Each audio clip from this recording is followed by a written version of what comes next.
Hello, everybody. Thank you for joining us for this webinar that is co-hosted by RALFKAIROS and EVA Group. So today we have Julien PROVENZANO, co-founder of RALFKAIROS, that will be animating this session with myself, Benoit TA KIM, Deputy Managing Director APAC for EVA Group. We'll have as well the help of Mark and Soma from RALFKAIROS and EVA Group that will collect your different questions, and we'll try to answer them during our Q&A. So hi to everyone.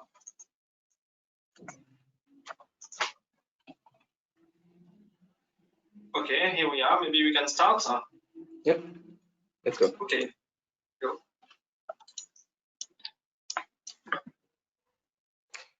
Okay, so first of all, the main objective that today we want to discuss is the cybersecurity posture pre-post-COVID-19 and the lesson learned in APAC.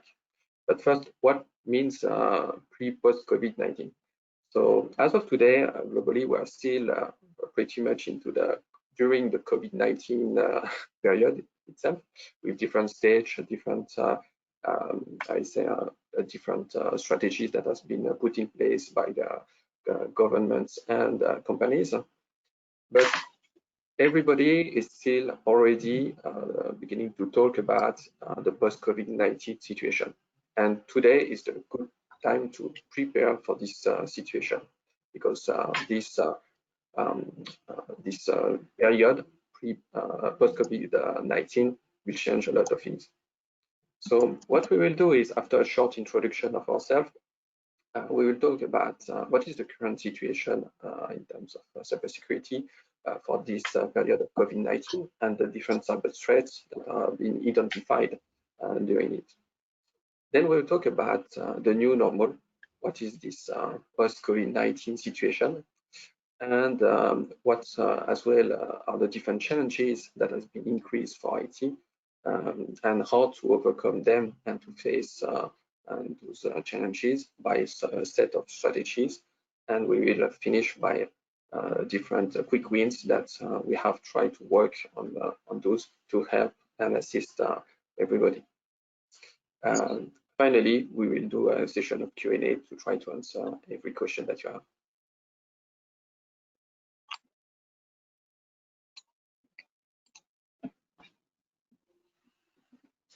So who we are? EVA Group is a company providing IT consulting and technical expertise in infrastructure, cloud, and cybersecurity with our brand BSSI and Smart Data, founded in 2007. Founded in 2013, Singapore office is the headquarters for APAC, encompassing the Hong Kong office. And all EVA Group APAC offices are delivering missions and projects throughout the world region. So my name is Julien PROVENZANO, as Benoit said, and I am one of the co-founder of RALFKAIROS with Mark. We are a cybersecurity company. We deliver some services in South Korea mainly and APAC. It's services like security technical expertise, fraud investigations, infrastructure reviews, IT infrastructures, and with a security level in it. We provide consulting like IT audit, security assessment, training, and assistance to CISO since 2015. We are working with different kind of customers. It could come from the early startups to global companies in finance, manufacturing, luxury, and foreign SME in Asia.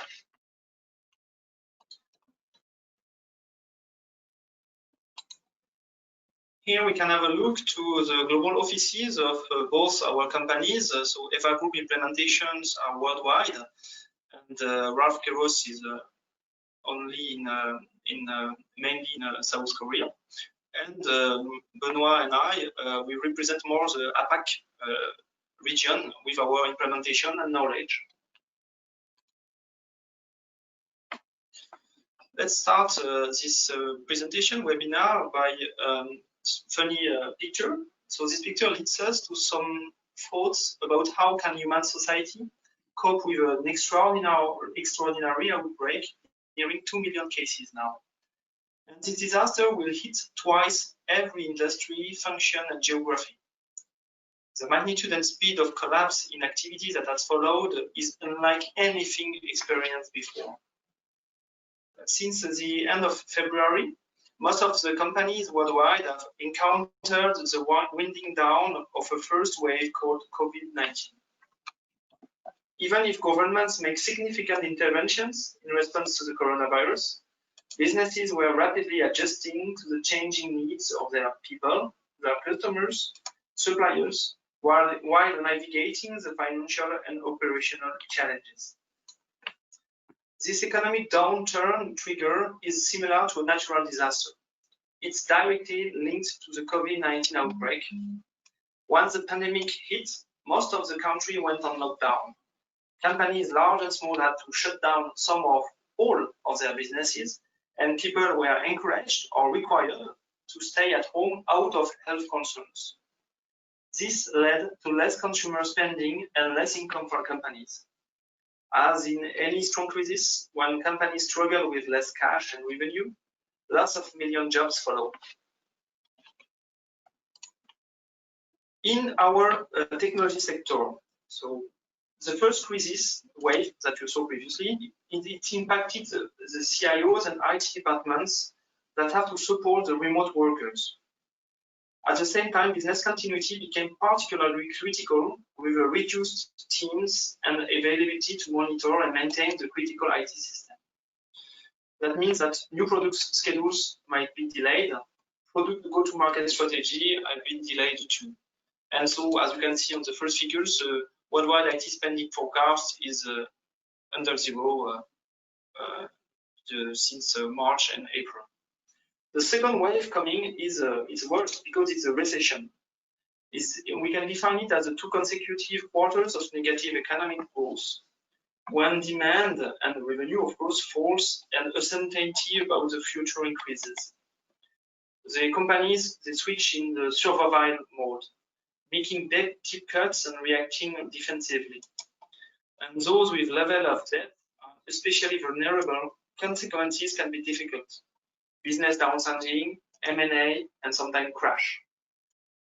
IT for most companies is first an internal cost center, following the business activity. And it could be very strongly impacted by budget cutting, by hiring freeze, by across the board pay cuts, layoff employees, etc. So as we said, the IT markets will not be spared with the coronavirus impact. In the second quarter in 2020, we have different problems and issues on the devices, the infrastructures, the software, the IT services, and IT spending globally. So let's just focus on 2 of them, the hardware part and the software part. The hardware, so it's about the devices bought by IT services. That includes personal computing, mobile phones, peripherals. They make around 80% of the overall hardware spend and drive the overall IT spend in the region. Sales of devices will be significantly impacted under a pessimistic forecast, creating both the supply side production crunch as well as the increasing demand side challenges as the virus spreads to the other countries and the factory are very hit by those problems. And something that could be maybe a little hope for us is the software part. Software part spending, they of course will see a slowdown due to the business impact in the transportation, manufacturing, retail, personal and consumer services, banking. So all the discretionary spend on software licenses are delayed. But this is a good point, maybe we could say in this such situation, is the infrastructure. The demand is still increasing.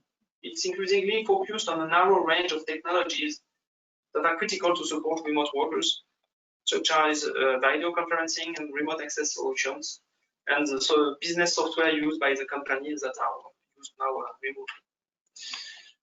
So on this webinar, we will talk a lot about what measures the IT department will take to rebound after the COVID.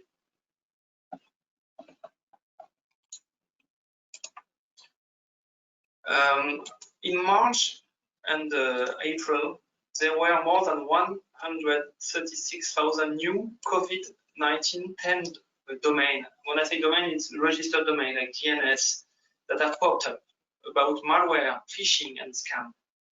The Palo Alto Networks Unit 42, it's a threat intelligence unit in America. They have analyzed that among those new domain names created, 86,000 were related to the pandemic, and they were considered as risky or malicious and dangerous. What about the hackers? The attackers' objectives are still the same: capturing high-value data, diverting resources. But what is more surprising, or what's changed, is now they really focus on the vulnerable individuals and organizations like hospitals. They are carrying, for example, phishing scams. So the tactics they use to get their benefits are very specific to those vulnerable targets. For example, they are very motivated to steal medical records because they can use the identities of the sick and deceased people to take out a loan, for the file insurance claims, or to collect stimulus checks. Google reported that 18 million phishing and malware scams were related to the COVID every day. Employees eagerly waiting for updates on COVID, and most likely to fall prey to these scams. So the problem is, of course, how we can stop the phishing campaigns. So the different tactics attackers use are phishing, intrusion, and simulate. So I will just take a few seconds about simulating. Recently, there was a very sad story in France. There was a company, a pharmaceutical company. They were out of 6.64 million euros because they placed an order for FFP2 surgical masks, and the money was gone because there was absolutely no company. And this the person, one of the members of the attackers, were arrested. He was arrested in Singapore for carrying out the business email scam. Just a little word about the simulation part. We have some problem. We have identified problems with illicit pharmacies, unlicensed and leverage compromised websites that use domain names suggesting they sell remedies for COVID-19 when they actually advertise Viagra or other drugs unrelated to the virus. This is not a problem. And globally, fake web shops offering high demand items like a fake face mask or hand sanitizers with a discounted price. What about the direct action the IT team led? Well, they put into action. So we can say that first, as we said, as with the reduction of the business, some internal restrictions were asked by the board. So first is all about delaying the migration and IT projects. Everything is postponed to maybe in 1 year, and 2021 it will be a little bit easier. And they had to change a few policies. Not only they have less job to do around the new project, but they have to adapt their strategies and the rules to the remote worker, because some remote workers, they were just using a very low connection at home and they cannot update their computer with the new security updates. So this is a little issue, and they have to take it into account in their security policies. Other action they had to apply, and it's a government recommendation. So we can talk, Benoit and I, about our own country, so Singapore, and as you can see a few pictures on the right, this is some guides coming from the Singaporean government and institution dedicated to cybersecurity. And it's the same with South Korea. So guides for globally more SME, to help SME and individuals with good behavior, and when security risks are really increased, they are really increased. So they offer a few of these guides on their website. And for Korea, it's KISA and KRCERT, the two agencies dedicated to defend people and companies. A few words. So other recommendation, of course, it's about VPN. We cannot offer remote access to a company if it's not protected with VPN, but we said that attackers were very interested to penetrate in VPN and get access. And we have some specific disconnection rules for people who are working remotely. Another subject of questions for IT administrator is related to the mix of data from employees when they work at home. Some data are personal, some data are professional. How can we handle with this situation when those people will be back? It's the same with unverified applications that are installed on the machines, and especially for the BYOD, bring your own device used to connect to the company. Last part is prevent the data breaches of important corporate documents. Of course, governments are very afraid of the company could be attacked on this kind of topic. So the last direct action we can discuss about is the watch and awareness for employees. And we could recommend you to have a look on the cyberthreatcoalition.org. Now it's around 4,000 volunteers, companies like people from companies like us, or it's antivirus companies that have created this initiative, and they help organizations to understand options for detecting and mitigating security threats presented during the COVID-19 pandemic. So many information, you can get access to blacklist to update your antivirus on the firewall with the website that have been identified as very dangerous.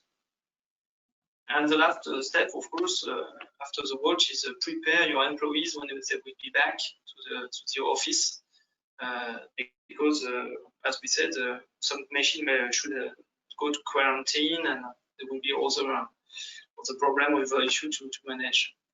And a little word about the cyber attacks. So according to Verizon operator in America, 33% of cyber attacks target SMEs in 2019, and it's still increasing. As we said, the SME are very, very vulnerable, and so we recommend you really to do the work to prepare yourself to protect your assets. Benoit? Yeah. So the new normal. To define this new normal, let's first take some analysis of the post-COVID-19 consequences in APAC. We have identified 5 consequences. The first one is the hiring freezing. This is due to the different situation and uncertainties, and HR departments are getting the order from all executives to actually put on hold all new hiring. The project budget are as well frozen to improve finances, and most of the projects are being postponed to free some budget line and to see what will happen in the next few months. Reduction of run budget. So to assist as well in limiting the business losses, run activities funding will be reduced. This is already seen with a few different companies. And the remote work is now the new normal. As we have seen, the current situation and potentially as well future situation, because some countries have seen some relapse after some flexibility has been introduced in their guidance. The business and essential workers need to be able to work remotely and as much as possible seamlessly. Finally, the non-critical activities are being postponed to 2021. The priority has been put on run activities, and all non-essential deployments are being postponed in favor of a more reliable, stable information system. Yeah.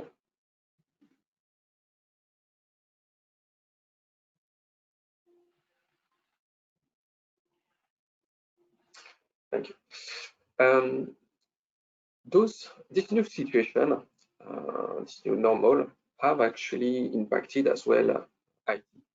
IT is supporting all different type of businesses, and those department has been put under some pressure due to the increase in their challenges. The first challenge that they have to cope with is the scope increase. The new normal has increased the surface of the information system by including remote work facilities and forced a bring your own device policy. Because all companies doesn't have, for example, laptops for all their employees. But to maintain some business, then the employees were using their own private device to connect to the information system. By definition, IT is then ill-prepared to manage this new normal, and what was previously a derogative use is now being used by all employees. As a side consequence as well, the performance is being scrutinized because the companies want their employees to be able to work seamlessly to avoid any loss in terms of efficiency. However, the sizing of the devices to help connect and as well to secure may not be properly sized due to the unforeseen situation. This situation is being even more critical in terms of investment since all of them are being frozen at the moment. Security is sometimes as well overlooked in favor of connectivity, and more workforce and expertise skills are necessary where hiring is currently frozen. The second challenge is the catch-up activities. As we have seen, stability was the word, and during this COVID-19 situation, the main word that were given by the companies were actually to make and stabilize this information system and to, let's say, limit the disruption for the employees and staff that were already being disturbed by this new situation. The direct consequence for that is that all regular maintenance activities has been postponed. The main reason behind is because that usually those maintenance activities, for example, patching, are being done on non-production items first. However, those environments may not be as accessible as the production remotely. That has as well an impact on the maintainability and the security risk for all those non-patch breach that are happening on all different types of equipment. The second part is all different changes that are slightly risky are being postponed to avoid any disruption. To help normally to cope with this, companies normally ordering some expertise skills that are currently not available since hiring are being frozen. Next slide.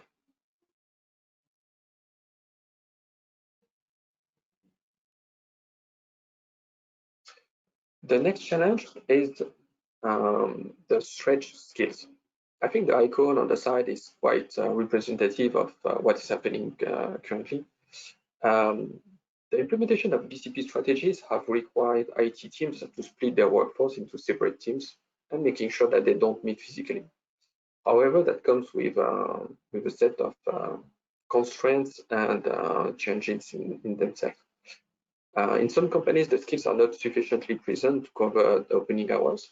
For example, some team members are being asked to go part-time, creating holes in terms of opening hours. The other part is split teams means several teams. And for a team to be to have some efficacy means that on each team, you need all the different skills required to manage the information system. For example, how will you do if the company only have one team member with networking skills?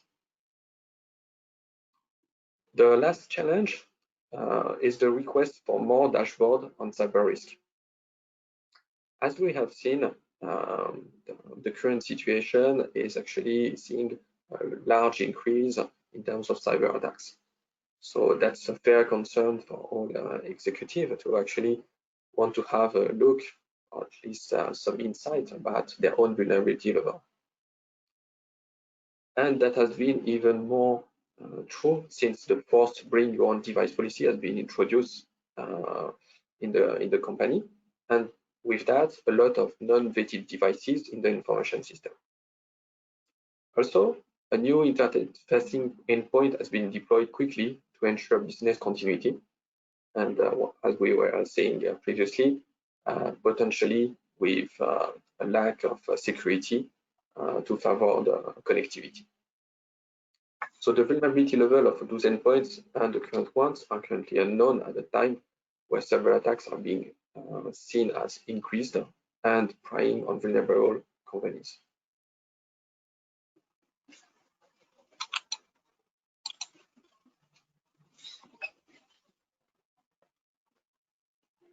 So now let's see a few set of strategies to face those challenges. The first one is about the workforce. I think it's important to assess your strengths and weaknesses in the different skills that are present in your teams and to choose your battles. For example, you can try then to negotiate to outsource the areas where the company struggles to maintain enough skills so that you can refocus the different skills that you have on some other parts. And if you subscribe for services, you can have it for a fraction of a full hire. That may be as well a point of discussion to be able to negotiate that with your CFO or financial. The second part is be auditable. Prepare for upcoming audits.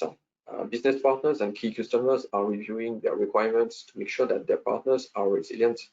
And this is a fair question in this situation.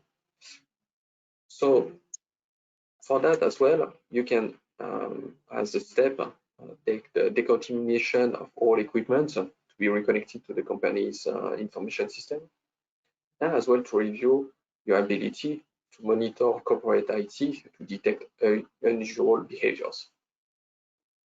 You will be having a lot of traffic coming from non-vetted devices, as we have seen. It's important to be able to control what is going in and out. Next slide.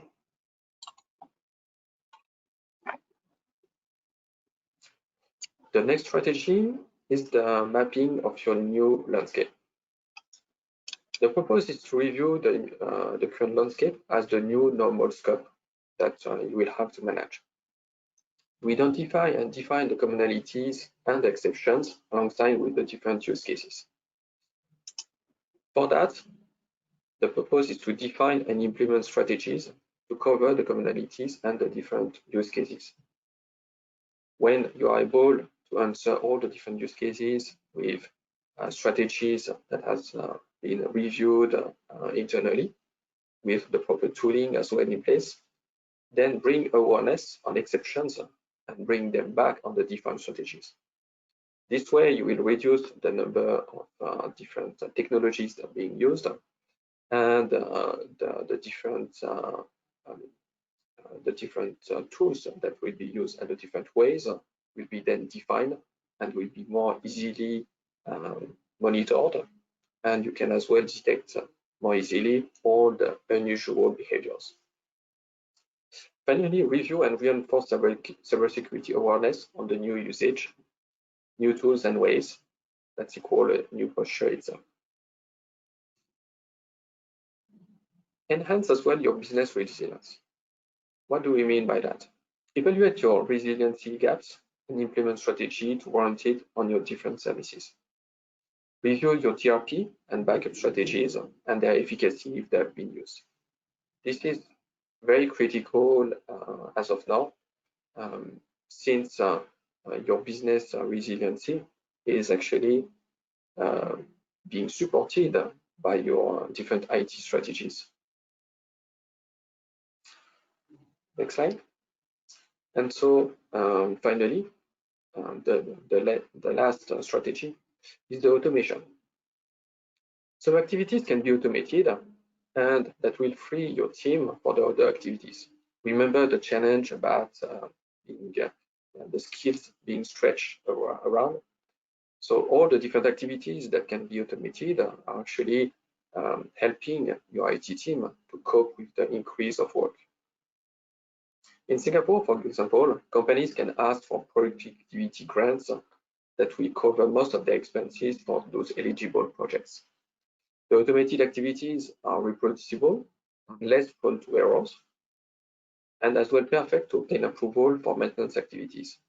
So if those maintenance activities are being automated, this is different than a manual operation that comes with a lot of different risks. Those services that are automating their activities, they will be more likely to provide more services and or cheaper prices. So this list is not exhaustive.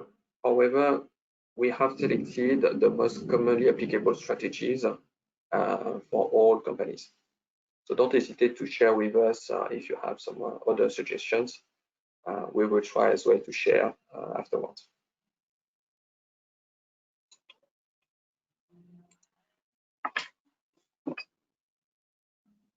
Now I think we can maybe share with you a few of our quick wins. We identified some solutions that could help companies in such a situation because they are very the advantages are very quick to deliver, and we can maybe first discuss about the security audit. So RALFKAIROS and EVA Group APAC, our expertise in Asia, could be very interesting to review your vulnerable surface and define strategies to bring the gaps together. The second one is MyCyberEyes. MyCyberEyes is a new EVA Group regional service that is being handled by our CREST certified team to assess your internet-facing endpoints on a monthly basis, including dashboard for C-level and proposed remediation actions.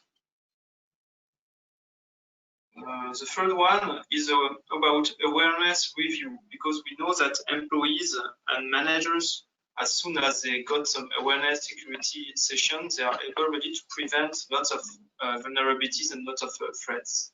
So we offer in Asia our training for employees, guarantee the C-level, and sometimes we work directly with CISO to assist them on different tasks.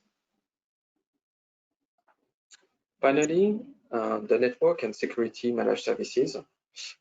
You can leverage on EVA Group APAC expertise in networking and security while using the mutualized NSOC or adding a dedicated resource, since we were talking about stretch skills and to choose as well your battles.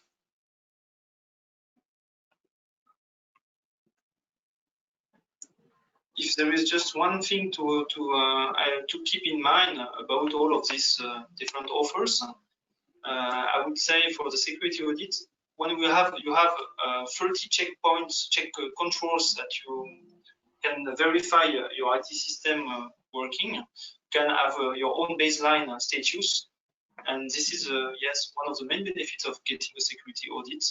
And after the moment where you deliver, you get the audit, you are able to identify those vulnerabilities or weaknesses, and you can, I would say, solve them. And after that, wrap up can be done in order to be able to check if the vulnerabilities are really contained. And the strong part of the offer, the strong point is we work as a certified third party with many frameworks like ISTACA framework certifications. For MyCyberEyes, the benefits it's a quick turnkey service that doesn't require any effort on your side, and you will be able to see online your vulnerability level within 2 weeks. That comes with automatic monthly checks, so you can see its evolution during the next few months. Very useful as well to be able to make sure that your vulnerabilities are going down. In average, what we see is that a new URL has about 7 vulnerabilities with 1 or 2 high or critical, and we're talking with websites that are actually already managed. Concerning the awareness training, our team used to work with Chamber of Commerce, like the European Chamber of Commerce in Korea or French Chamber of Commerce, and so we used to discuss with CIOs from global companies, but not only. Sometimes we offer as speakers a security conference our point of view, and we discuss about the needs of those company in incubators also, or in different startup events. And we really think that how to strengthen in APAC those wake link and those waypoints could really be a strong benefit for your organization. For the network and security managed services, the benefits is that we can onboard your complete infrastructure within 2 or 3 weeks with custom opening hours and including a very flexible package, including incidents and changes. So it's quite ideal, for example, to perform those catch-up activities. And also, we are doing more and more about automation. So the purpose is as well to be able to roll out automatically patching activities for your different devices.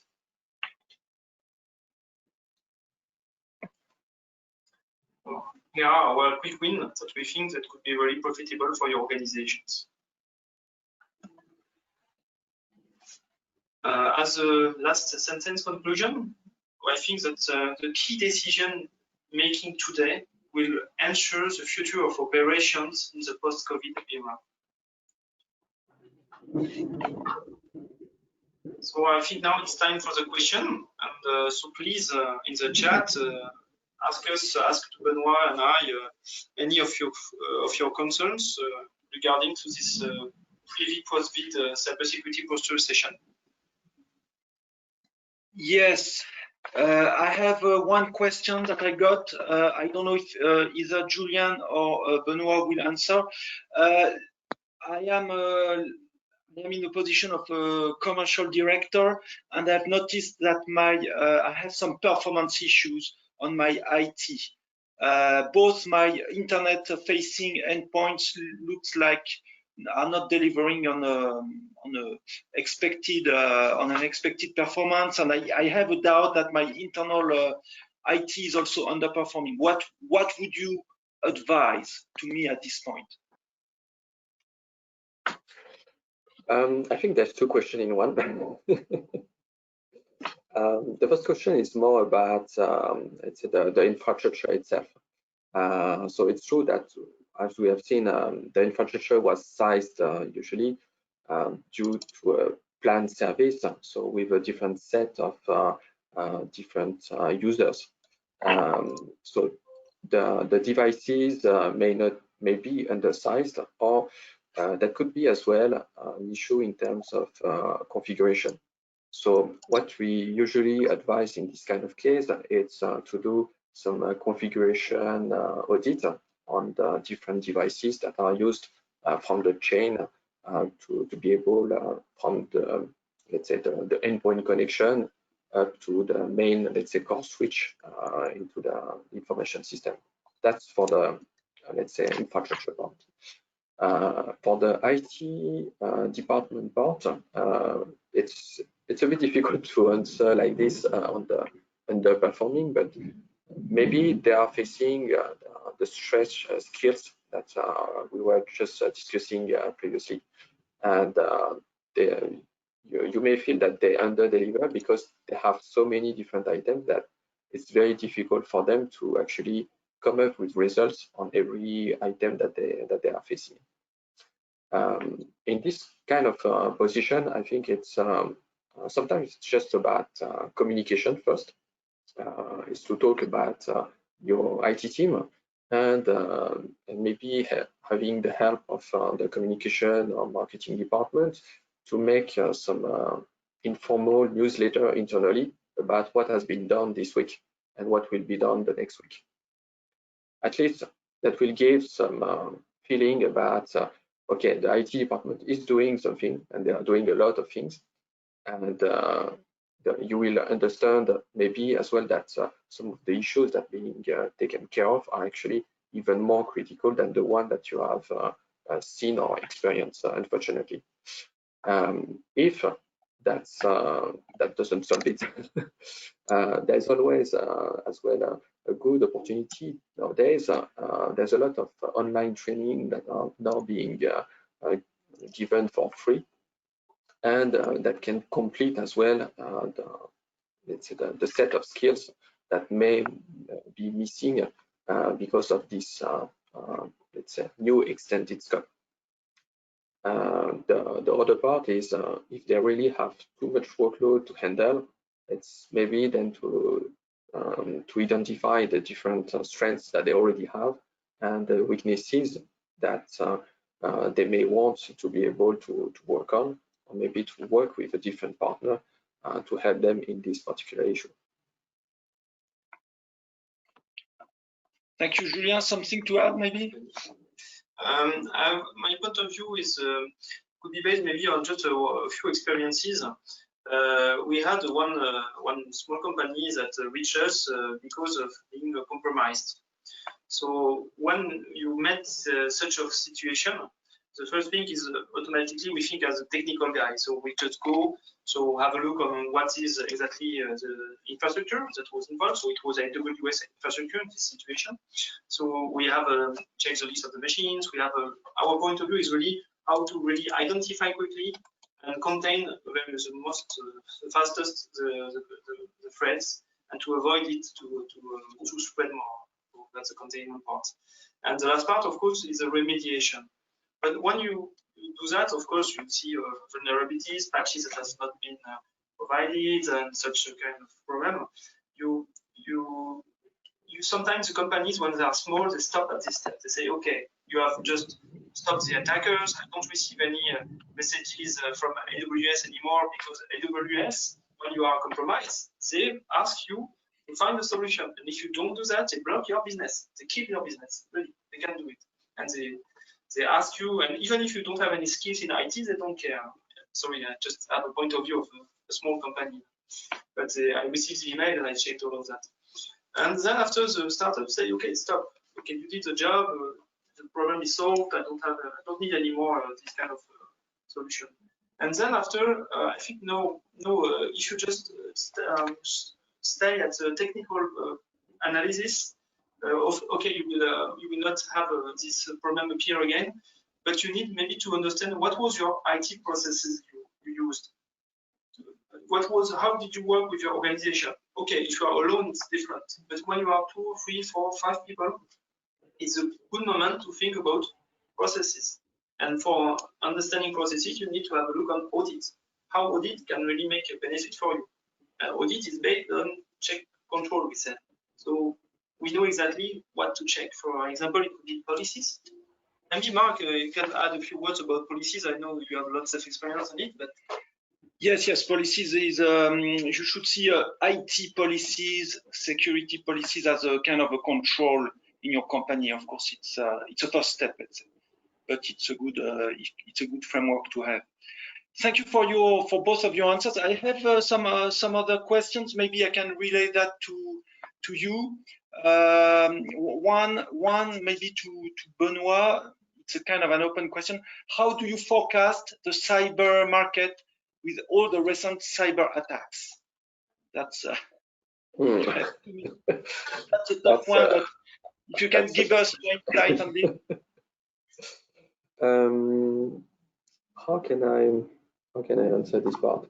I think it's today it's not possible to make a shortcut on the security. We have seen the figures of Verizon last year for SMEs that are being targeted at 43%. I'm sure that 2020 will show even increased number, maybe even more, maybe even above 50%. In this case, I don't think that all companies, especially SMEs, will be able to have the same level of security as let's say the big MNCs. However, there's a gap between almost nothing and this let's say this kind of bastion security. All small services that will actually increase the security by some maybe like well-defined services at the first place. Actually, this is as well one of the reasons that we have launched My Cyber Eyes service, is to provide for a very small price vulnerability check on your infrastructure on all your internet-facing endpoint, because we know that even if you don't do, let's say, pen testing on all your different endpoints, you don't need that to already increase your security. And with a very, let's say, short service that will give you peace of mind about the overall configuration and environment of your endpoints, maybe that's already like a good strategy on this part. The other part is more about reviewing and not putting things into obsolescence. The non-patch items, and we are talking about infrastructure, but as well applications, are actually one of the key vector for this. So if I had to, let's say, give 3 points for to say, it's the first one, check your internet-facing endpoint, making sure that they are properly configured and not vulnerable. The second one is about your different items in your information system, that they are properly managed, and to stop the different items that are not being used. And the last one is as well the people. Remember, your company is relying on your people, and they are as well one of the key items to secure your information system. If they know what to look for, then they will be able to rely as well, to relay to you all unusual behaviors or tentative of cyber attacks. Thank you, Benoit. Very clear. We might have a last question. Yes, I can see on the chat here. What would be the best approach if my company is not cyber aware? A security audit? This one maybe I can reply in very quickly. If yes, a security audit can be a solution, but with any kind of security audit, you need to explain to your staff what's going to happen, because it's usually lived or as very intrusive. So you need to explain to the staff what is the goal of the audit. But if you really want to work on the awareness of your staff, maybe an awareness session would be more suitable. So that's the question we were able to answer. If somebody else has any other question about COVID, post-COVID attitude to get, and feel free to ask it now. There is one final question, or rather two questions related to each other. One is, are you able to deliver projects outside of Singapore and South Korea? And two, how to reach you? So maybe Benoit, you can start, and then Julien, you can also provide an answer. Benoit, we don't hear you. So yes, we're able to deliver projects and missions in the world region. Our offices are actually strategically placed to be able to be close to different hubs and reach out different countries and so on. So how to contact us? So what we will do is we will share this presentation, and you have as well contact in this presentation. So feel free to join us and ask us more information on that. On the different quick wins as well that we have explained, what we will do is we will prepare like a one-page, very short description of these different services, and that will give you as well maybe more information about if that may be of use in your own organization. And just feel free to ask us. We will be at your disposition to explain a little bit more in details what is encompassed into services. if I can answer to the question for our company, RALFKAIROS. So we used to, as we said, we used to deliver our project in Asia, but we still have a strong relationship with a few customers in Europe. So of course, because of the time delay between the continents, it's much more difficult for us to work real time.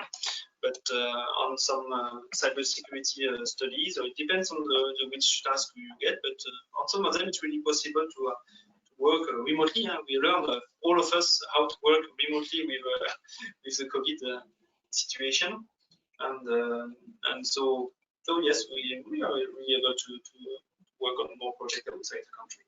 And how to reach us? It's easy. It's based on email or any messenger solution, to have a discussion, face-to-face discussion, and then after discussing more about your needs. Thank you, Julien. There is one final question we can take, which I would hope you can provide an answer, which is basically, with COVID-19, we already know companies are taking a massive hit in revenue. In turn, there will be huge budget cuts and IT will take a major hit. What is your advice for IT managers on how to deal with new IT challenges because of budget shortages? I think the question is, yeah, like you said, it's quite a difficult question, because that will depend on the context of each company.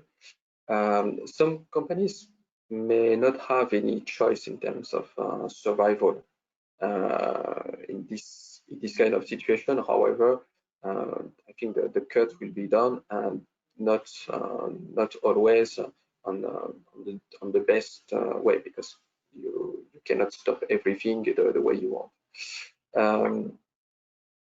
The advice that can be done in terms of let's say budget shortages, it's to maybe rework some of your services to leverage a little bit more on the different cloud offers. Why is that? Because if you design properly your services, you will be able as well to scale down your own invoices due to that. That's one thing.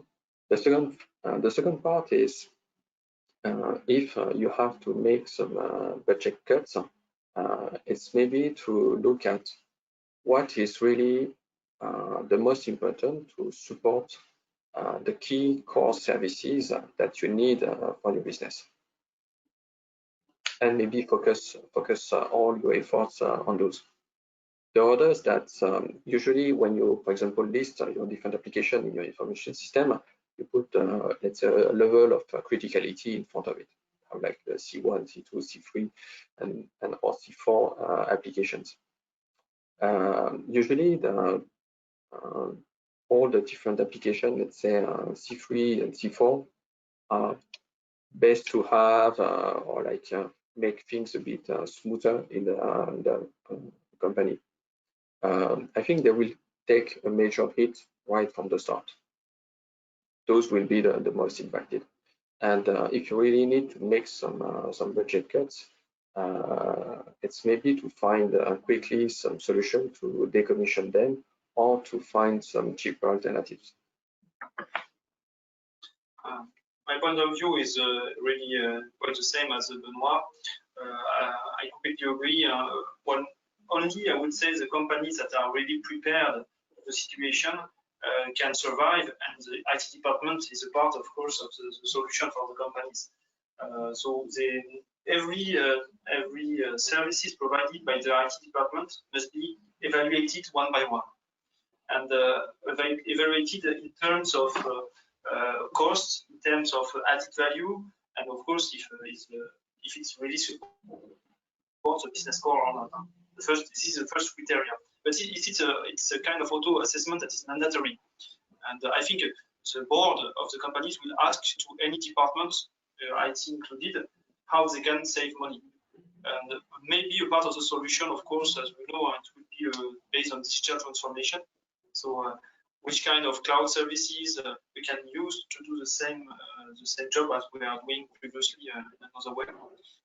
I think the main key, I would say the key activity or the key point you should take into account is that if we decide to outsource our data or outsource the service, think how it's possible to get it back or to change your provider. This is a very important point. The rollback, because nobody knows which company will survive or not, and so it's very important for globally to have a look on the third parties contracts, so have a complete review about this. So not only about risk, but only the capacity for them to deliver the services. That's my answer. Thank you, Julien. Thank you, Benoit. We are up to the hour. Any final feedback words that you have for the attendees before we close the meeting? Julien, you want to go first? Yeah, I would say first, it's a global message. It's not only for this, but I really want to thank EVA Group to have decided to join their skills and their energy with us to make this webinar. It's our first webinar together, and I think of course we will have to discuss with the participants with face-to-face discussion, but I think we try to deliver the maximum value we could to our customers and to people that are professional and involved in such topic. So we want really those people to try to help their organizations and to make their companies survive. So I hope we reached this goal. So thank you as well to RALFKAIROS. I think this is, like Julien said, the first joint webinar. I feel that maybe not the last as well. I hope that we have been able to convey the different views and some of our analysis through this webinar, and to give as well maybe some I say some directions and maybe insights about what to do now. That now is not just it's not a standstill. It's actually a very busy preparation work for the situation to come. So thank you very much for joining us today. And like I said, we will send you the different materials post meeting. Thank you. Thank you. Thank you. Have a good day. Bye-bye.